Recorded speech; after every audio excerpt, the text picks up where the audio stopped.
जहाँ पर पार्ट 1 का एंड हुआ था वहीं से पार्ट 2 स्टार्ट होता है। वही न्यूज के टोनी ने ये एक्सेप्ट कर लिया है कि वही आयरन मैन है, किसी के टीवी पर चल रही होती है और जो आदमी इसको देख रहा होता है उसका नाम इवान होता है। ये न्यूज देखते ही इवान के फादर की डेथ हो जाती है, तो इवान कहता है कि मैं आयरन मैन से बदला लेके जरूर रहूंगा। तो वो भी एक छोटा सा टूल तैयार करता है जिससे वो अपना ड्रेस बनाने वाला था, क्योंकि वो आयरन मैन से फाइट करने लगा था।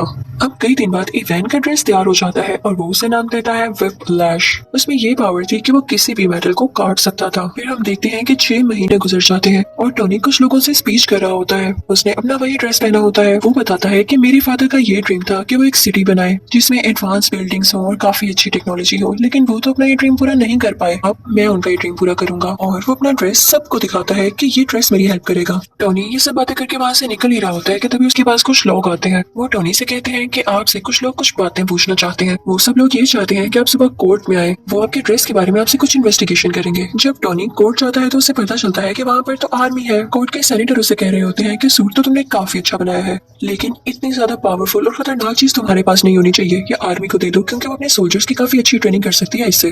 तो टोनी कहता है कि नहीं, वो ड्रेस मैंने बनाया है, मेरी मेहनत लगी है उसमें, मैंने उस पर कई एक्सपेरिमेंट्स किए और मुझे ही उसको यूज करना आता है। वो मेरा ड्रेस है और मैं ही आयरन मैन हूँ। No one can be iron man, कोई आयरन मैन नहीं बन सकता मेरे अलावा। वहाँ पर टोनी का वही ब्लैक दोस्त भी होता है, लेकिन इस पार्ट में उसका फेस चेंज है, यानी किसी और को टोनी का दोस्त बना दिया गया है, लेकिन कैरेक्टर वही है। वो भी सेम बात कहता है कि मुझे ये कहना पड़ रहा है कि ये ड्रेस वाकई बहुत डेंजरस है और ये आर्मी के पास होना चाहिए, लेकिन फिर भी टोनी नहीं मानता। फिर वहाँ पर एक वेपन एक्सपर्ट भी आता है जो कि सेम बात बोलता है, लेकिन टोनी कहता है कि मैं तुम लोगों में से किसी की बात नहीं सुनने वाला। टोनी उन सबसे कहता है कि मैं जानता हूँ आप लोगों को ऐसा करने के लिए किसने कहा है। इनफैक्ट वो आदमी इसलिए चाहता है कि आप लोग मेरा ड्रेस ले लें क्योंकि वो खुद ऐसा ड्रेस नहीं बना पा रहा। उसने मेरी कॉपी करके कई ज्यादा ड्रेसेस बनाए हैं, लेकिन वो उस काम के नहीं जो कि मेरा ड्रेस है। तो आप लोग उसकी बातों में क्यों आ रहे हैं, मैं आपको प्रूफ्स भी दिखाता हूँ। और टोनी फिर उनको प्रूफ्स भी दिखाने लगता है कि वाकई वो आदमी कैसा है। वो कहता है कि इतना बड़ा वेपन मेकर मेरी ड्रेस को कंट्रोल ही नहीं कर पा रहा, तो आप लोग कैसे कर पाएंगे, इसे सिर्फ मैं चला सकता हूँ और मैं जानता हूँ ये किसी को नुकसान नहीं देगा। सबको उसकी बात अच्छी लगती है और फिर वो वहाँ से चला जाता है। दूसरी तरफ हम देखते हैं कि इवान अपना व्हिप्लैश ड्रेस कंप्लीट कर चुका होता है और अब वो चाहता था कि वो डायरेक्ट जाकर आयरन मैन से लड़ाई करे। दूसरी तरफ टोनी भी अपने ड्रेस को चेक कर रहा होता है।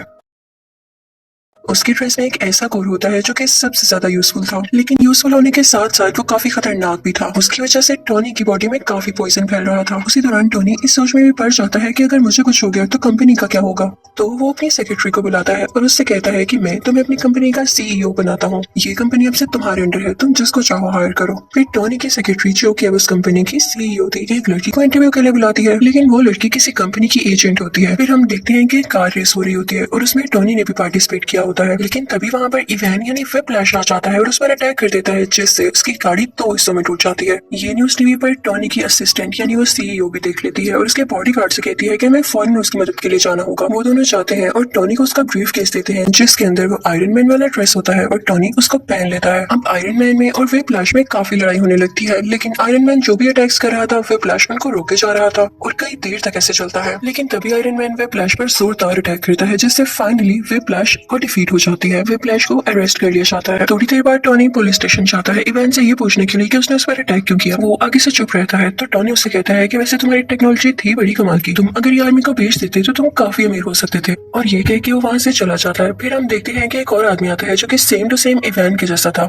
इवन उसका यूनिफॉर्म भी। वो दरअसल जेल में इसलिए भेजा गया था ताकि उसको मरवाकर लोगों को ये शो किया जा सके कि इवान मर चुका है। और एक आदमी जो कि बहुत बड़ा गैंगस्टर था असली इवान को रेस्क्यू कर लेता है, वहाँ से निकलवा लेता है। सबको यही लगा था कि इवान मारा जा चुका है क्योंकि उन्होंने वहाँ पर ब्लास्ट करवा के नकली इवान को मरवा दिया था। वो गैंगस्टर किसी इंडस्ट्री का ओनर था और टोनी का सबसे बड़ा दुश्मन था। वो ये चाहता था कि वो भी आयरन मैन की ड्रेस की तरह कई ज्यादा ड्रेसेस बनाए और पूरी आर्मी बनाए उनसे। उसने इवान को भी इसीलिए छुड़वाया था। दूसरी तरफ टोनी की ड्रेस का वो कोर उसे काफी सता रहा होता है। वो उसकी चेस्ट में मुसलसल पॉइजन पहुंचा रहा था जिससे उसे फील हो रहा था कि अगर उसने कुछ न किया चल तो वो मारा जाएगा। लेकिन इस बात की फिक्र ना करते हुए वो अपनी बर्थडे पार्टी रखता है और उसमें डांस कर रहा होता है कि तभी उसका वो ब्लैक फ्रेंड आता है और उसे कहता है कि आर्मी का ऑर्डर है कि कल तुम्हें या तुम्हारे ड्रेस को उनके सामने लाया जाए। वो आदमी भी टोनी से अब तंग आ चुका था। वो कहता है कि तुम अपना ड्रेस पहन के पार्टी कर रहे हो, तुम जानते भी हो कि कितना खतरनाक है, लेकिन टोनी उसकी बात नहीं सुनता। तो वो भी टोनी का पुराना ड्रेस पहन कर आ जाता है और उन दोनों में अब काफी ज्यादा फाइट होती है। दोनों ने ही आयरन के ड्रेसेस पहने रखे थे और दोनों चाहते थे कि किसी न किसी तरह एक दूसरे को हरा दें ताकि पहला जीत जाए।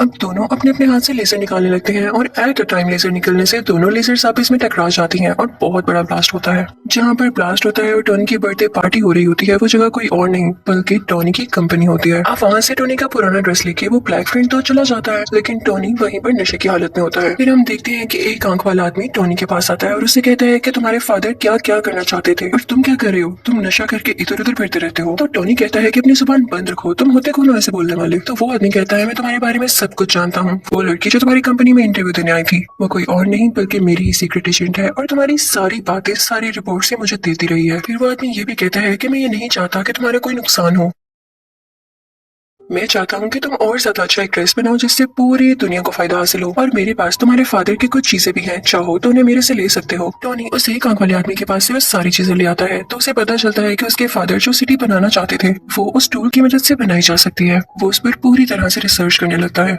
वहाँ पर उसको कोर का पूरा डिजाइन भी नजर आ जाता है। वो उस पर थोड़ी सी और रिसर्च करता है और काफी चेंजेस करने के बाद बहुत ही ज्यादा एडवांस टूल बना लेता है और फिर उसी टूल से वो एक नया ड्रेस तैयार करता है जिसको वो नाम देता है मार्क 6। और साथ ही उसे इवेंट की कॉल भी आती है जो कहती है कि मैंने तुम्हारे दुश्मन के साथ मिलकर एक काफी अच्छा ड्रेस तैयार कर लिया है। मैं वेट करूंगा उस दिन का जब तुम और मैं आमने सामने होंगे और देखते हैं कि कौन जीतता है। मैं आप लोगों को राज बताती हूँ कि इन लोगों ने वो ड्रेस किस तरह से तैयार किया। टोनी का वो पुराना ड्रेस जो कि टोनी का दोस्त आर्मी के पास ले गया था, उस ड्रेस में इवान ने और टोनी के दुश्मन ने कुछ चेंजेस किए और उसको और ज्यादा एडवांस बना दिया कुछ टेक्नोलॉजीज की मदद से, जो कि बहुत सारी वॉर्स लड़ सकता था और फाइट कर सकता था। अब दूसरी तरफ टोनी का दुश्मन लोगों से स्पीच कर रहा होता है कि मैंने आयरन सोल्जर्स बनाए हैं क्योंकि अब आयरन आर्मी का दौर है। दूसरी तरफ टोनी को भी पता चल जाता है कि इवान किसी के साथ सच्चा नहीं है, तो वो जाता है अपने उसी दुश्मन के पास, उसी इंडस्ट्री के ओनर के पास, और उसे जाके कहता है कि इवान तुम्हारे साथ धोखा करेगा, वो तुम्हारी सारी आर्मी को अपने कब्जे में कर लेगा और वो सिटी पर अटैक कर देंगी। और ऐसे ही होता है। इवान देखते ही देखते सब सूट्स को अपने काबू में कर लेता है और उस वॉर मशीन को भी, जो कि इन लोगों ने नई टेक्नोलॉजीज के साथ तैयार की थी।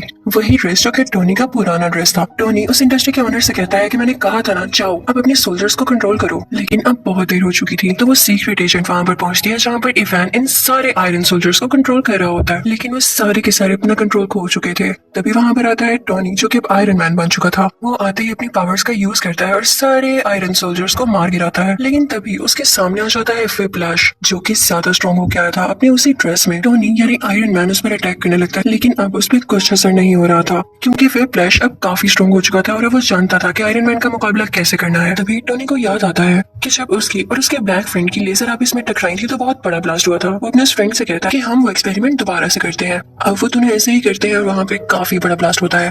व्हिप्लैश वहीं पर मारा जाता है। अब अगले सीन में हम देखते हैं कि टोनी के पास वही एक आंख वाला आदमी आता है और उसे कहता है कि मैं तुम्हें गुड न्यूज दूं, तुम्हारा जो आयरन मैन वाला ड्रेस है उसको एवेंजर्स ने अप्रूव कर लिया है, यानी अब वो एवेंजर्स टीम में यूज होगा। लेकिन आई एम सॉरी, तुम उसके लिए सिलेक्ट नहीं हुए, तुम्हें सिर्फ पीछे से काम करना होगा। तो टोनी कहता है कोई मसला नहीं, आई एम एक्सेप्टिंग, लेकिन मुझे इस बात का क्रेडिट चाहिए। फिर अगले सीन में हम देखते हैं कि कोर्ट के सेनेटर टोनी यानी आयरन मैन को और उसके ब्लैक फ्रेंड को मेडल देते हैं और उनसे कहते हैं कि थैंक यू, आपने पूरी दुनिया को बचा लिया। और इसी के साथ आयरन मैन पार्ट 2 यही खत्म हो जाता है। तो